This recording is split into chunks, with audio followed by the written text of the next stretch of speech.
What's up, New York? This is Raymond, CEO and founder of Creating Legacies, an organization that seeks to empower, inspire, and educate community families. We're all about creating legacies here today. We're cozying up at the Lefferts Historic House, where we are learning about our shared history and shared experience as a community. Today, we had a special activity and guest. We were able to bring together people of all generations, from our littlest legacies all the way to our golden branches, and have our children here roasting marshmallows, drinking hot apple cider, and hearing from our elders, the wisdom of our elders. Today, we featured Professor Howell. He's a lifelong neighbor of mine here from Lefferts Gardens. He is also a historian and a professor at Brooklyn College, and he shared from his new book, The Boss of Black Brooklyn, about the life and times of Bertram L. Baker, who was his grandfather and hailed from Nevis in the turn of the century. He was our first black elected official right here in Brooklyn in the community of Bedford-Stuyvesant in 1948. And today we were really graced with wisdom by Professor Howell, who shared so much about his intimate details about growing up with Bertram Baker, who he lived with during his childhood, and spoke about the prominence that he rose to here in Brooklyn in politics and just inspiring community and making sure to mobilize people around fair housing, and also sharing a little bit about how important it is for us to tell our stories as a people, as a culture, and making sure that we perpetuate that for the children that come behind us. My name is Ron Howell, and I teach journalism in the English department at Brooklyn College, and I'm here today because of Pia Raymond, who I call the star of Prospect Lefferts Gardens. And we're here talking about legacy, but also eating marshmallows, as some are doing now. And Pia was very, very generous, I guess maybe is the word too. She told me that I could come and share about my book I just wrote, was just published, Boss of Black Brooklyn, The Life and Times of Bertram L. Baker. And yes, I think the day went so well and we connected very well. It was wonderful.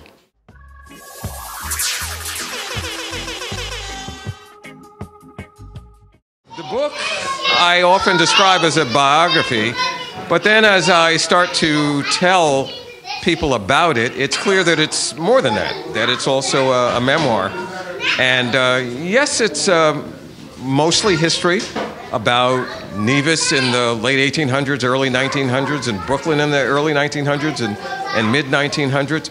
But it's also about a family, and specifically about my family. And I had to finally understand that it was a family that rescued me when I was a child. And I have come to understand in the last 2 decades, I would say, the significance of family and how important it is to be open to children, understanding that really the children are about us and our existence beyond the moment. And so that's what's here today, and that's why I think it was so magnificent of Pia to do it. It's like she intuits all this and has it in her spirit, and she speaks so easily and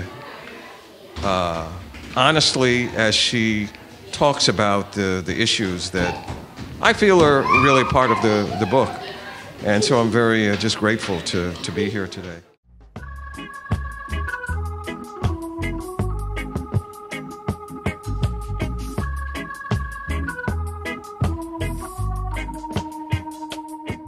That's a very, very good question. I think some of it was natural in his upbringing. He would always speak very highly, especially of his mother's family. He was raised by his grandmother, actually, in Nevis. The family surname was DeGrasse, And yeah, I think a lot of it was just there in him. And in fact, the grandmother at a certain point, precisely 1914, 15, decided that he was just too difficult a lad, a teenager at the time, 16 years old, 17 years old, for her to steer through life without difficulty. And she had his father take him to New York. But I've come to feel in learning about my grandfather and about his childhood that it was more than that. There was a lot of psychology there, and that, Freudian psychology, specifically the literal meaning of the word, which has to do with the relationship of a child to a father. His mother died when he was young, 2 years old. And his father left, married again, and came to Brooklyn, leaving Bertram Baker there with his grandmother. And the grandmother finally told the father that he had to come pick Bertram up in 1915 and take him to Brooklyn with him. And it became clear to me that the son, Bertram Baker, harbored a resentment, even an anger, deep inside him toward his father. And my feeling, playing the psychologist as biographer, was that a lot of his feistiness that came out in his dealings with family, including myself, and with those in his political club, had a relationship to his that anger that was embedded in him from his relationship with his father.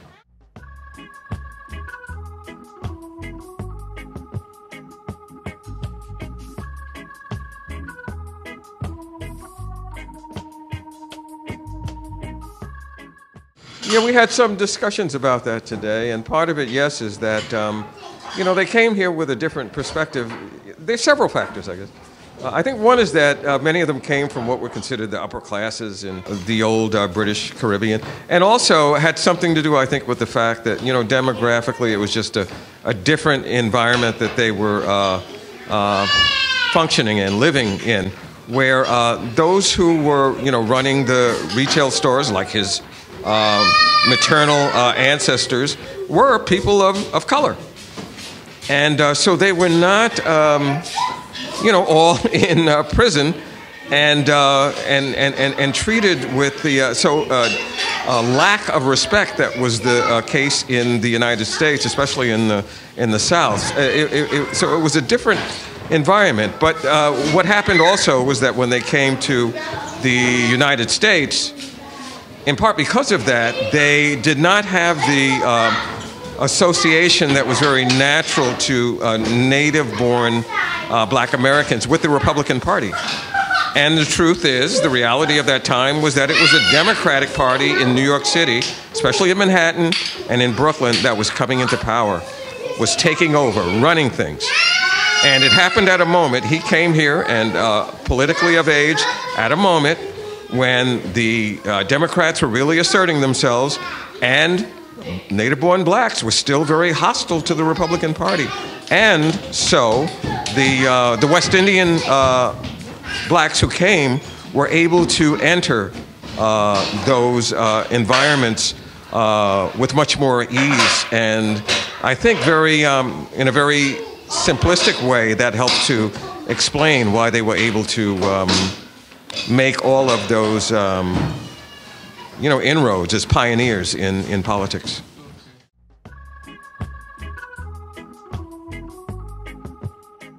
Yes. Well, it was more from my research than his speaking about it, but he was a treasurer in the.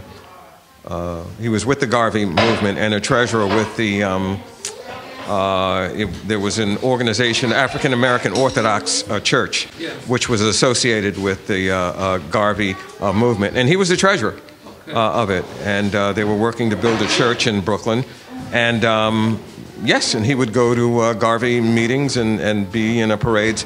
And this was in the 1920s when he was just starting to make his way. And yes, it helped him as he was, trying to organize blacks in Brooklyn, because there weren't lots of them there.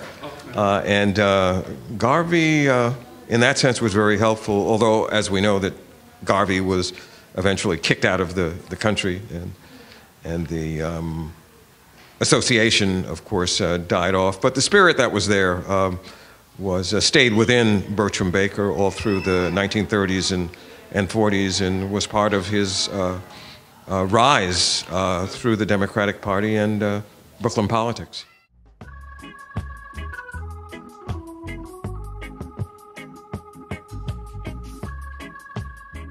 And there was a little bit of both. I think that Shirley Chisholm did miss some of it because she wasn't there. Okay.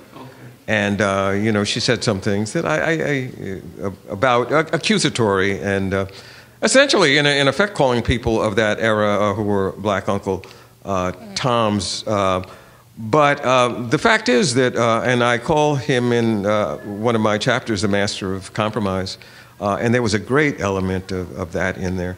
And I say in the book, too, that he was both Booker T. Washington and he was W.E.B. Du Bois. He was like both. And he would speak fondly of Booker T. Washington, even as I and many, you know, young blacks in the 1960s thought of Booker T. Washington as Uncle Tom. But he embraced him. But he was a guy who was also fiery, you know, at his first job when his bosses were Irish and he didn't like the way he was treated. He stood on a chair and announced that he was quitting the job that very day, and he was insulted with his treatment, and he later on called one of the bosses a dirty dog. And I mean, he had that in him. And I think that Shirley, who really was the next generation and didn't know him very well, did not know that. Okay. Yes.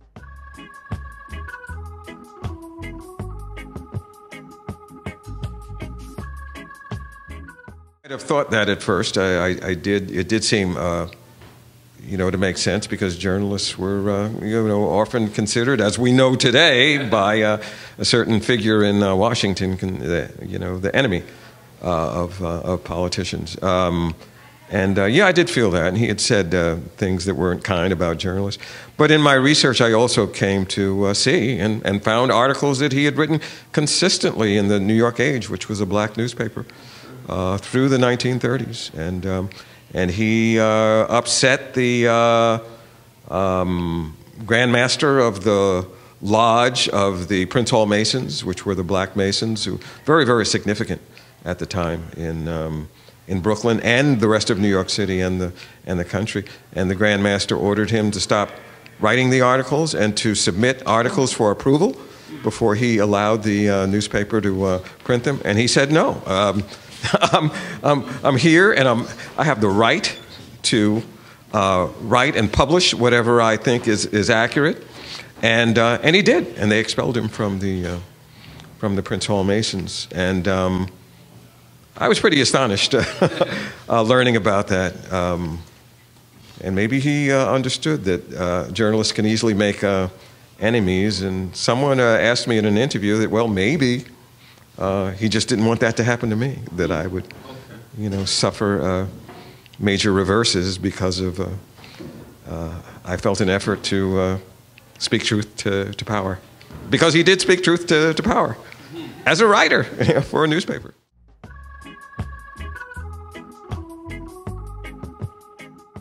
I don't see myself in life going back and regretting things. I just don't think it helps. And the fact is, practically, it really is a waste of time, right? Because nothing we can do about it.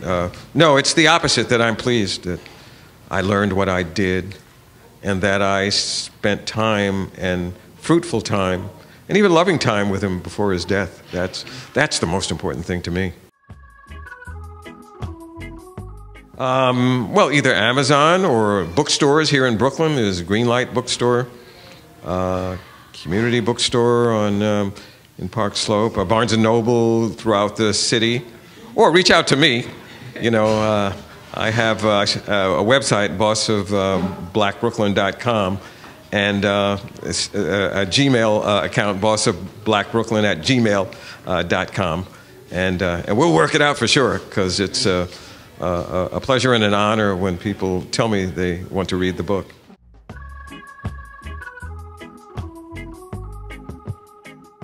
What's up to Marilyn for standing by me? Marilyn is my wife. who's one of the strongest people I know. And she is the grandmother, as I am the grandfather, of three great, wonderful youngsters, Ella and her two older brothers, Oliver and Xavier. So they are so special in our lives, and their parents, my son Damani and his wife Brittany, who are both doctors, and we're proud of that. The only thing is I'd like to get them back here living and working in Brooklyn because they're in Connecticut.